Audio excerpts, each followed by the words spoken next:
Portogruaro. Da alcuni giorni sono stati affissi in via Matteotti, in Borgo Sant'Agnese e sulle serrande dell'edificio ex sgardellato alcuni manifesti appartenenti a Casa Pound Italia, associazione culturale di ispirazione di estrema destra.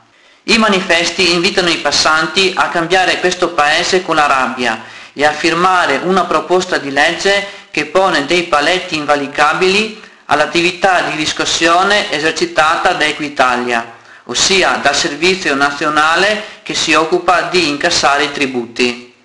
Si tratta di stabilire, sostengono gli appartenenti di Casa Pound, un importo minimo sotto il quale non può essere pignorata l'abitazione principale ad un cittadino, perché se è giusto e doveroso pagare le tasse, è altrettanto giusto tutelare il diritto alla proprietà dell'abitazione, come viene sancito dalla Costituzione.